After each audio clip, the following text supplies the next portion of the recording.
नमस्कार, मैं हूं आपके साथ नम्रता शर्मा। 26 जनवरी को दिल्ली की सड़कों पर जो कुछ हुआ वो किसी ने सोचा नहीं था, किसी ने इमेजिन नहीं किया था कि स्थिति जो है वो इतनी भयावह हो जाएगी। हालांकि कुछ लोग ऐसे आगे आए हैं जिन्होंने इसमें भी दिल्ली पुलिस की ही गलती निकाली है, कुछ लोग ऐसे आगे आए हैं जिन्होंने सरकार की ही गलती निकाली है। खुद कुछ ऐसे किसान हैं जो कह रहे हैं कि पुलिस ने गोली क्यों नहीं चलाई। लाल किले पर कोई भी ऐसे भारी तादाद में चला जाएगा और पुलिस मुस्तैद नहीं रहेगी। और ये कहने वाले कोई और नहीं बल्कि भारतीय किसान यूनियन के राष्ट्रीय प्रवक्ता राकेश टिकैत है। जाहिर सी बात है, पुलिस और किसानों के बीच में जो भी तनातनी हुई, हर कोई अपनी अपनी सफाई दे रहा है। कुछ भी गलत हुआ है तो उसका जिम्मेदार किसान पुलिस को ठहरा रहे हैं। और दिल्ली पुलिस की प्रेस कॉन्फ्रेंस अगर आपने सुनी होगी तो दिल्ली पुलिस ने साफ तौर पर किसानों को इसका जिम्मेदार बताया है। उन्होंने कहा है कि उनकी तरफ से शुरुआत हुई, जबकि जब ग्राउंड लेवल पर हम किसानों के बीच में निकले थे तो किसानों ने कहा था दिल्ली पुलिस की तरफ से शुरुआत की गई थी।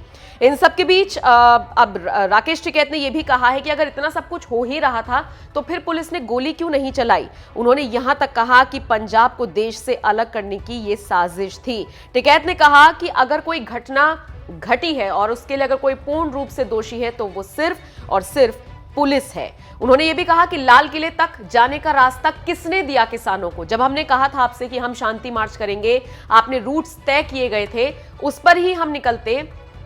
आप मुझे बताइए, क्या पुलिस बल किसानों से इतना ज्यादा कमजोर है कि वो किसानों के आगे घुटने टेक गया। इस तरह की बातें राकेश टिकैत ने कही हैं। और साथ ही ये भी कहा है कि जो किसानों में से एक तबका निकल कर गया, जिसने अराजकता फैलाई, जिसने ये सारी चीजें की, हम उसका सपोर्ट नहीं करते हैं, लेकिन इसका पूरी तरीके से अगर कोई दोषी है तो वो पुलिस ही है। वहाँ पे ये हुआ आके जिसने लाल किले के ऊपर वो धुरजो करा उसको संगठन से और सामाजिक उससे, और जो संगठन उनको लेकर गया था, जो लीड कर रहा था, उनको सबको वहाँ से निकालना है पूरे पंजाब में।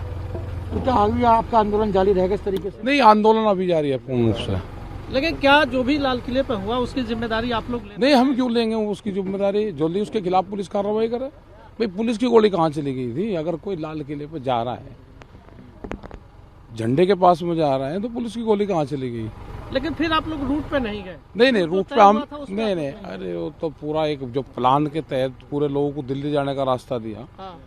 हमारे लोग तो फिर भी दिल्ली से 4 बजे तक पूरे वापसी आए। हाँ। सर, ये आज बीएन सिंह चले गए। हाँ, उनको पता होगा, पहले बात होगी प्रशासन से उसकी। हाँ सर, कई सारे आरोप उन्होंने आपके ऊपर। हाँ, आज ही लगाए। मैं 2 महीने से यहाँ, जब तो लगाई नहीं। बाबा 10 दौर की मीटिंग हो चुकी थी, तब तक बीएम सिंह ने कुछ नहीं बोला। फिर आज आके खुल के क्यों? आज पता चल गया होगा ना, प्रशासन से बात होगी कि भाई तू चला जा।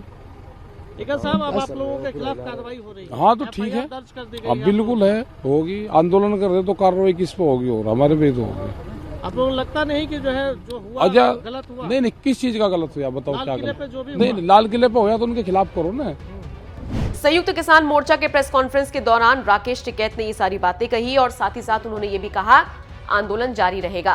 वैसे आपको बता दें, कुछ ऐसे संगठन हैं जो इस किसान आंदोलन से हिंसा के बाद खुद को अलग कर रहे हैं, लेकिन राकेश टिकैत अड़े हुए हैं। उनके नेतृत्व में ही बहुत सारे ऐसे किसान हैं जो वहां बैठे हुए हैं। और राकेश टिकैत ने कहा, जैसे चल रहा था वैसे चलेगा, लोग भंडारे लगाते रहेंगे, युवाओं को डरने की जरूरत नहीं है।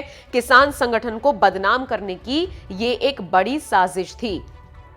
इसके अलावा फिर अखिल भारतीय किसान सभा के महासचिव हैं, उन्होंने ये कहा है कि किसानों की छवि को खराब करने की कोशिश की गई है। 70 करोड़ किसान जो मेहनत कर देश को अन्न देता है उसको देशद्रोही कहा जा रहा है। जो उन्हें देशद्रोही कह रही हैं वो देशद्रोही है। तो कुल मिलाकर आप समझ सकते हैं कि किसानों ने पूरा ठीकरा जो भी कुछ दिल्ली में हुआ वो दिल्ली पुलिस पर फोड़ दिया है।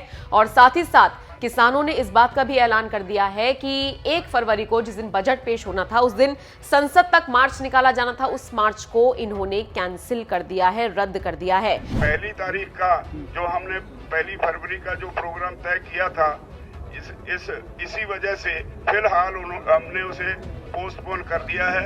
और उस अगला प्रोग्राम फिर अगली किसी मीटिंग में हम डिक्लेयर करेंगे। तो पार्लियामेंट को जो मार्च का 1 तारीख को था वो हमने फिलहाल पोस्टपोन कर दिया है। और अगली किसी मीटिंग में जो प्रोग्राम होगा वो आप सबको बता देंगे। अगला बड़ा कदम किसानों का क्या होगा ये देखना बेहद दिलचस्प होगा। और सरकार इस पूरे मामले में क्या ठोस कदम उठाती है ये भी देखना बेहद दिलचस्प होने वाला है। इस खबर को लेकर आपकी राय कमेंट करके हमें जरूर बताएं।